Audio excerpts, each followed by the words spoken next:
Hi everyone, I'm Zappy. Today I'm going to show you how to use the activator key. The activator key is a system that checks the state of a key, which is a scriptable object, and uses it to any object in the scene to either active or inactive right at the start. And best part, it's super easy to use. First, for any object you want to be active when the key is true, attach the enable when key active component.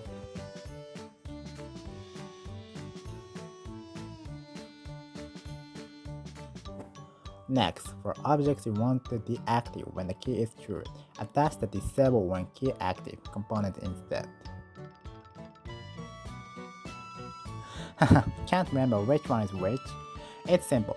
The one with the golden key icon is the component that activates when the key is true. Alright, now that we've added the components, let's move on and create a key. Since the key is a scriptable object, you can create it right from the project window. Just right click and go to Create Activator Activator Key. Yay, it's done! This is the activator key. The components we added earlier will now use the key's state, whether true or false, to automatically activate or deactivate their object. Alright, now let's drag and drop this key onto those components. Here,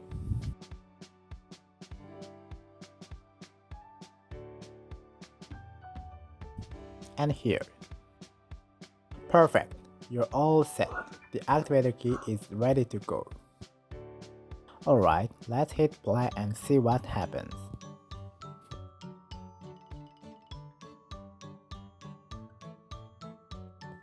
Look, at the very start of the scene, the object with the enable when key active component is inactive. That's because, by default, the key's state is set to false. Now, in the actual game, we'll need to switch that key from false to true. And to make that easy, I prepared a special action just for changing the key's state. Let's go ahead and add that action right now. From the Add instruction, select Activator and then choose Set Activator Key State. Next, drag and drop the key you just created into this field. That's it, simple as that. Alright, let's hit play and check it out.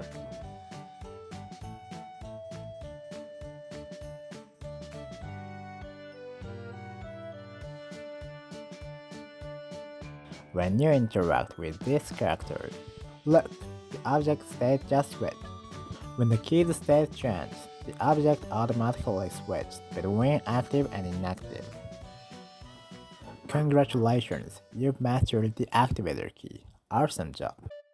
Of course, there are times when you might want to keep an object active until the scene ends. In that case, just uncheck this box on the component, Auto-apply active state. When it's unchecked, the object will stay in its current state for as long as the scene is running. Nice! Thanks so much for watching. I'm confident that the activator key will bring simplicity and efficiency to your game development with Game Creator 2. Finally, let's take a look at a real use case using the activator key.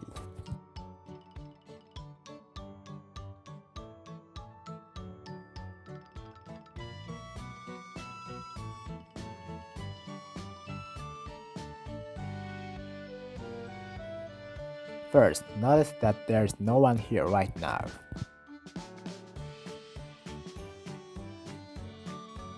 Alright, let's go talk to this character. When the conversation ends, activator key 1 turned true. Nice, it worked. The character you see now is actually a different object from the one that was there before you talked to her. I'm not sure how everyone else handles it, but personally, I like to separate the characters before an event and the one after the event as different objects. Of course, some people prefer to just change the dialog branch instead, and that's totally fine too. Now that Activator Key 1 is true, there should be someone standing in the spot that was empty before.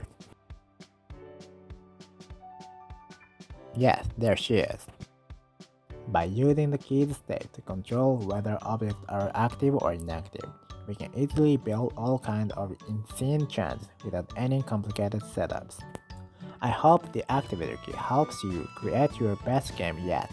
Good luck out there, and have fun making magic.